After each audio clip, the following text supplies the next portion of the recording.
এই দুনিয়াতে যত মানুষকে আপনি আপন দেখেন, এরা সবাই হয়তো আংশিক কোনো কোনো ক্ষেত্রে কেউ বিভিন্ন পার্সেন্টেজে আপন, কিন্তু আপনার সবচেয়ে বড় আপন হলেন আপনার রব আল্লাহ রাব্বুল আলামিন। আল্লাহর চাইতে বড় আপন আর কেউ নেই। আপনি একান্তে আল্লাহর সাথে একটু কথা বলেন। যারা ডিপ্রেশনে ভুগছেন, অশান্তিতে ভুগছেন, মানসিক অস্থিরতায় ভুগছেন, আজকেও আমার অফিসে আসার আগে দেখি এক লোক বসে আছে, নামাজ পড়লাম আমরা, উনি নামাজ পড়লেন না। তো আমি যার মাধ্যমে আসছে তাকে জিজ্ঞেস করলাম, নামাজ পড়লেন, উনি কি মুসলমান না? বলে মুসলমান, কিন্তু উনি অন্য জগতে আছে। কি? উনি আত্মহত্যা করবে। আজকের ঘটনা, উনি আত্মহত্যা করবে, উনি আসছে। হাসছেন আপনারা? এর আগে এক জুমা অফিস থেকে আমাকে ফোন দিল, জুমার নামাজ পড়াইতে ঢুকবো, বলতেছে এক লোক অফিসে এসে ঢুকছে, আপনার সাথে দেখা করবে, সে আত্মহত্যা করবে, জুমার নামাজও পড়বে না, এখন মরার আগে আপনার সাথে একটু দেখা করতে চায়। আমি আছি নারায়ণগঞ্জ, আর সে ঢাকায় অফিসে। ভাইরা আমার, আপনারা হাসছেন? ঘরে ঘরে অশান্তির সমুদ্র চলছে, ঘরে ঘরে মানুষের মধ্যে অশান্তির হাবুডুবু খাইতেছে। তরুণ ইয়াং মানুষ, বাচ্চা ছেলে এখনো দুনিয়ার কিছু তারে পায় নাই, ব্যবসা বাণিজ্য জ্ঞানজাম ফাসাদ কিচ্ছু পায় নাই, কলেজ ইউনিভার্সিটিতে পড়ে, সেখানে শতাধিক ছেলে এক বছরে আত্মহত্যা করে ফেলতেছে। মানসিক শান্তি যেটা, এটা এই সমাজের প্রতিটা ব্যক্তি থেকে উঠে যাচ্ছে। প্রত্যেকটা মানুষ অস্থির। এর মূল এবং প্রধান কারণ হলো এই কলব এবং অন্তরে যে জিনিসটাকে ঢুকানো দরকার ওটা না ঢুকাইয়া ভুলটারে ঢুকাইয়া বসে আছে, ইনস্টল করে নিছে দুনিয়াকে। দুনিয়া ছাড়ার কিছু তার মাথায় নাই। একজন যুবক, তিনি কোনো মেয়ের সাথে অবৈধ সম্পর্কে জড়িয়েছেন, হারাম সম্পর্কে জড়িয়েছেন, সেটা একটা বিষয়, কিন্তু সেই মেয়ে তার সাথে ধরুন মানে কথা রাখে নাই, সে আরেকজনের সাথে ভেগে গেছে বা অন্য কোথাও তার বিয়ে হয়েছে। এখন সে ডিপ্রেশনে ভোগে। কেন ডিপ্রেশনে ভোগে? যে ওই পছন্দের মানুষটাকে সে পায় নাই। আলটিমেটলি এটা দুনিয়া, ঠিক না? ঠিক। আলটিমেটলি এটা কি? তার অন্তরে যদি আল্লাহকে স্থান দিত, আল্লাহকে যদি সবচেয়ে বেশি ভালোবাসতো, আল্লাযীনা আমানু আশাদ্দু হুব্বাল, তার অন্তরে যদি আল্লাহর সাথে মহব্বত সবচেয়ে বেশি থাকতো, আল্লাহর সন্তুষ্টিটাকে সবকিছুর উপর যদি প্রায়োরিটি দিত, তাহলে এরকম কেউ তার জীবন থেকে চলে গেছে, কেউ আসছে, কোনো দোস্ত নারাজ হয়ে গেছে, কিছু টাকা লস হয়ে গেছে, একটা ব্যবসা ছুটে গেছে, কিছু ক্ষতি হয়ে গেছে, এগুলোর কোনোটি তার জীবনে কোনো প্রকার প্রভাব ফেলতো? কি হয়েছে? এগুলা গেছে, আরো আসবে, না আসলোই না, তাতে কি সমস্যা? আমাকে তো আল্লাহর কাছে যেতে হবে, কিয়ামতের ময়দানে দাঁড়াতে হবে, সারা জীবনের হিসাব দিতে হবে। আমি সেই জায়গা কি হিসাব দিতে পারবো, সেই জিনিসটা আমি ঠিক রাখতে পেরেছি কিনা, এটাই হলো আমার মূল গোলের জায়গা, এটা হলো মূল টার্গেটের জায়গা। এইভাবে যদি আপনি ভাবেন, তাহলে আপনার মধ্যে ডিপ্রেশন ইনশাল্লাহ এমনিতেই দূর হয়ে যাবে। মোহতারাম হাজরিন, অতএব সম্পদ উপার্জন করেন, ব্যবসা বাণিজ্য করেন এবং জাগতিক কাজ করেন, এতে কোনো সমস্যা নাই, কিন্তু অন্তরে দুনিয়াকে নয়, আল্লাহকে স্থান দেন। এবং এই স্থান দিতে গিয়ে আপনাকে স্যাক্রিফাইস করতে হবে। কি স্যাক্রিফাইস? ওই যে সৎ পথে চলবেন, হক হালালি চলবেন, টাকা পয়সা বেশি হবে না। অন্যরা তো দূরের কথা, নিজের আপন মা বাবার কাছেও দাম পাবেন না, ভাই বোনের কাছে দাম পাবেন না, বইয়ের কাছেও হয়তো দাম পাবেন না, ছেলে মেয়ের কাছেও হয়তো দাম পাবেন না, বন্ধু বান্ধবের কাছেও দাম পাবেন না, এলাকার ইমাম সাহেব, খতিব সাহেব, হুজুর সাহেবের কাছেও দাম পাবেন না, কারণ পয়সা নেই। কিন্তু আল্লাহর কসম, যেই জায়গায় দাম পাওয়া দরকার সেই জায়গা ঠিকই পাবেন। আরশ আজিমের মালিক আপনার অনেক বেশি মূল্য দিবেন। নবী করিম সাল্লাল্লাহু আলাইহি সাল্লাম কতবার এরকম বলেছেন সাহাবীদেরকে, তোমরা কোনো জান্নাতি লোক দেখতে চাও? বলি ইয়া রাসূলুল্লাহ, দেখতে চাই। একটা লোক চলে যাচ্ছে সামনে দিয়ে, তিনি জিজ্ঞাসা করেছেন, এই লোকটা সম্পর্কে তোমাদের কি ধারণা? বলি ইয়া রাসূলুল্লাহ, লোকটা খুব সাধারণ একজন মানুষ, এত গরিব, সমাজের এত সাধারণ মানুষ যে এ ব্যক্তি কারোর মেয়ে বিয়ে করতে চাইলে কেউ তার কাছে মেয়ে বিয়ে দিবে না, কেউ তাকে পয়সা হাওলাত দিবে না, কেউ তাকে চেয়ার দিবে না, কেউ তাকে কদর করবে না। আরেক লোক আসছে, নবী করিম সাল্লাল্লাহু আলাইহি সাল্লাম বলেন, এর সম্পর্কে তোমাদের বক্তব্য কি, মূল্যায়ন কি? সাহাবীরা বলছেন, ইয়া রাসূলুল্লাহ, এই লোকটা যার মেয়ের বিয়ের অফার করবে, সবাই তার কাছে মেয়ে দিতে পারলে সৌভাগ্যবান মনে করবে, পয়সা আলা, ভাবসাবালা, সমাজে অবস্থানওয়ালা, সে কারো কাছে কিছু চাইলে কেউ তাকে ফেরত দিবে না, তার অবস্থান আমাদের কাছে অনেক বেশি। নবী করিম সাল্লাল্লাহু আলাইহি সাল্লাম প্রথম যে ব্যক্তি যাকে সমাজের মানুষ অনেক তুচ্ছ মনে করে, অনেক দুর্বল মনে করে, তার সম্পর্কে মূল্যায়ন করে তিনি বলেছেন, এই যে প্রথম লোকটা, দ্বিতীয় লোকটার মতো মানুষ যদি গোটা দুনিয়াতে পরিপূর্ণ হয়ে যায়, তবুও এই প্রথম এই দুর্বল, কিশোকায়, হ্যাংলা পাতলা, গরিব, অভাবী মানুষ, যাকে তোমাদের সমাজ কোনো দাম দেয় না, এই লোকটার মর্যাদা আল্লাহ রাব্বুল আলামিনের কাছে ওই দ্বিতীয় লোকটার মতো মানুষ গোটা দুনিয়াতে পরিপূর্ণ হওয়ার চাইতে বেশি। ভাইরা আমার, এজন্য সামাজিক অবস্থান এটা আরেকটা ডেঞ্জারাস ব্যাধি, নেশা। নেশা সামাজিক অবস্থান। বেশিরভাগ লোক পয়সা করি কামাই করেন নিজে খাওয়ার জন্য না, ভাবসাবের জন্য।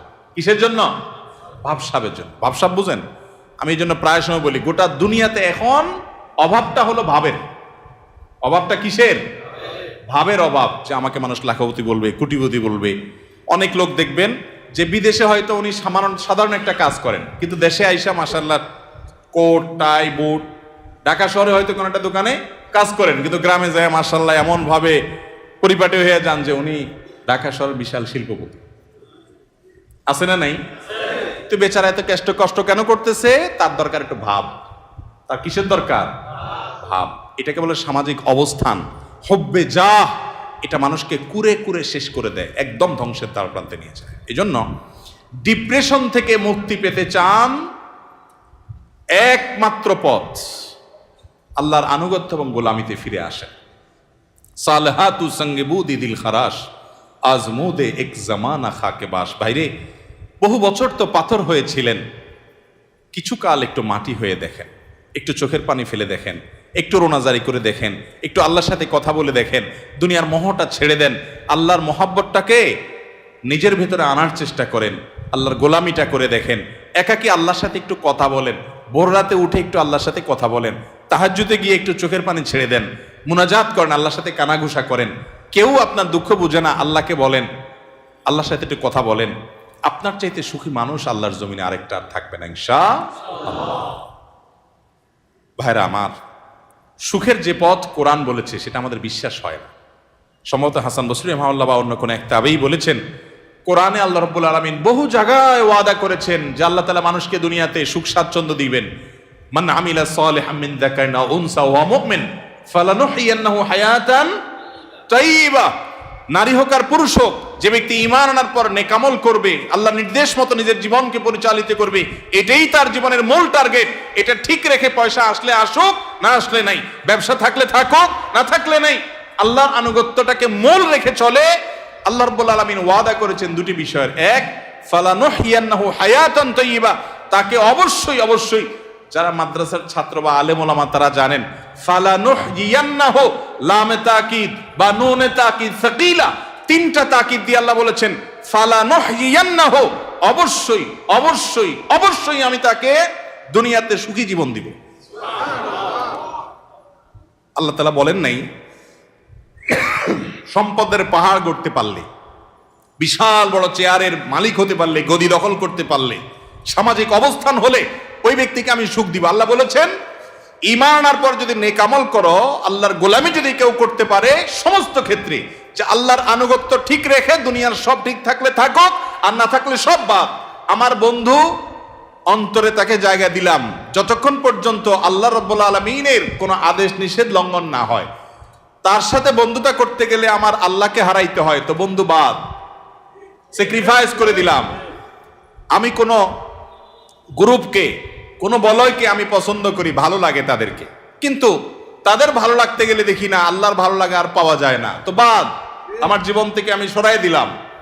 আমি একটা ব্যবসা করতে যাচ্ছি, বিশাল বড় লোভনীয় অফার, হাতছানি পয়সার, কিন্তু এটা করতে গেলে আমার আল্লাহর নিষেধাজ্ঞা লঙ্ঘন করতে হয়, হারাম করতে হয়, তো বাদ, এ লোভ ছেড়ে দিলাম। এর নাম হলো মুসলমান। এই ত্যাগ মনে হয় খুব কষ্টের না? ভাইরা আমার, আল্লাহ রাব্বুল আলামিন যা বলেছেন, আল্লাহর কথার সত্যতাটা আমল করে দেখেন। আজমুদে এক জামানা খাকে বাস, একটু আমল করে দেখেন। স্যাক্রিফাইসের ভিতরে যে আনন্দ আছে, আল্লাহর শপথ ভোগের ভিতরে সে আনন্দ। হারামের হাতছানি আছে, ছেড়ে দিছেন কেন? আমার রবের নির্দেশ নাই, অনুমোদন নাই, আমি করলাম না, দরকার নেই আমার এই পয়সা। মনে হয় খুব কষ্ট হবে, তাই না? বাহ্যিকভাবে কষ্ট হবে, রুহ যে আছে, রুহ আত্মা ভেতরটা প্রশান্ত হবে। একটি জয়ীফ হাদিস দ্বারা প্রমাণিত যে কোনো ব্যক্তি যদি তার দৃষ্টির এরিয়াতে কোনো পরনারীকে দেখে, সুন্দরী মেয়েকে দেখে, দেখার সুযোগ আছে, ইউটিউব ফেসবুকে ভালো জিনিস দেখতে দেখতে হঠাৎ একটা খারাপ জিনিস চলে আসছে, আপনি দেখলে দেখতে পারেন, কিন্তু দেখলেন না, এটাকে অ্যাভয়েড করলেন আল্লাহর ভয়ে, যে না, আল্লাহ তাআলা আমাকে কোরআনে নির্দেশ করেছেন কুল্লিল মুমিনিনা ইয়াগুদ্দু মিন আবসারিহিম, ঈমানদাররা যেন তাদের চোখের হেফাজত করে, আমি সেজন্য দেখব না। আপনি এটাকে এড়ায় গেলেন, স্কিপ করে চলে গেলেন, বাহ্যিকভাবে একটু কষ্ট হবে প্রথম, মনে হচ্ছে যে আরে এটা দেখলে মনে হয় সুখের সমুদ্রে আবুডুবু খাইতে পারতাম, কিন্তু আপনি দেখলেন না। একটু পরীক্ষা করে আমল করে দেখেন, কখনো যদি এটা আপনি অ্যাভয়েড করতে পারেন। একজন রাস্তা দিয়ে মেয়ে যাচ্ছে, সুন্দরী মেয়ে, আপনার চোখে হালকা আবসা আবসা দেখতে পেয়েছেন, যে আঁচ করতে পেরেছেন একজন সুন্দরী মেয়ে যাচ্ছে বেপর্দা, আপনি চাইলেই তাকিয়ে হারাম স্বাদ নিতে পারেন, কিন্তু আপনি নিলেন না, নজরটাকে নিচু করে নিলেন, হেফাজত করে নিলেন, এতে আপনার একটু কষ্ট হবে। একটু প্রথম ধাক্কাতে একটু কি হবে, কষ্ট হবে। আল্লাহর কসম করে বলেছি, আপনি পরীক্ষা করে দেখেন, আপনি একটু পরেই সে মেয়েটা আপনার দৃষ্টি থেকে যখন আড়াল হয়ে যাবে, দূরে সরে যাবে, আপনার অন্তরের ভিতরে সাথে সাথে ঈমানের স্বাদ অনুভব করবে। সাথে সাথে দেখবেন আপনার মধ্যে একটা ভালো লাগা কাজ করবে। সে ভালো লাগাটা কি, যে আমি আমার রবের নির্দেশ রক্ষা করতে পেরেছি, আলহামদুলিল্লাহ। শয়তানরে কাত করতে পেরেছি, কুপকাত করতে পেরেছি, শয়তান আমাকে হারাইতে পারে নাই। এই জন্য ভাইরা আমার, আল্লাহর আনুগত্যের জন্য চেষ্টা করবো তো ইনশাআল্লাহ।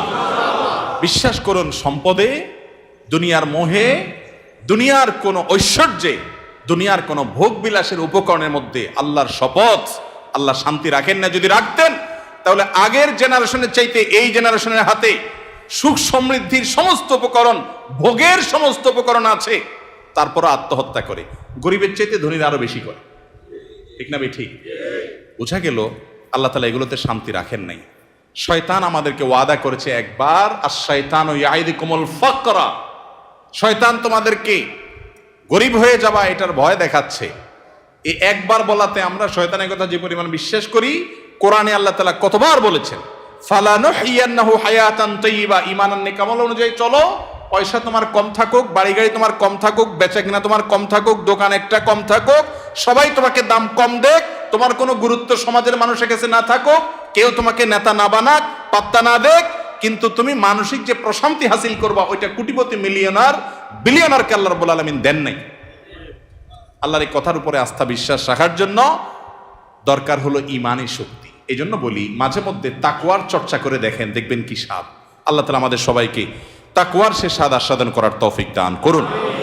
এবং ডিপ্রেশন এবং মানসিক যে অশান্তিতে মানুষ ভুগছে আজ, এটার মূল কারণ হলো দুনিয়ার মোহে অন্ধ হয়ে যাওয়া। দুনিয়ার মোহ এটা মানুষকে পাগল পরা করে দেয়, অস্থির করে দেয়। আর যখন অল্পে তুষ্ট থাকে মানুষ, যা পেয়েছে তাতে শুকর আদায় করে, আল্লাহ তাআলা নগদ শান্তি দান করেন। আল্লাহ তাআলা আমাদের সবাইকে মানসিক প্রশান্তি দান করুন।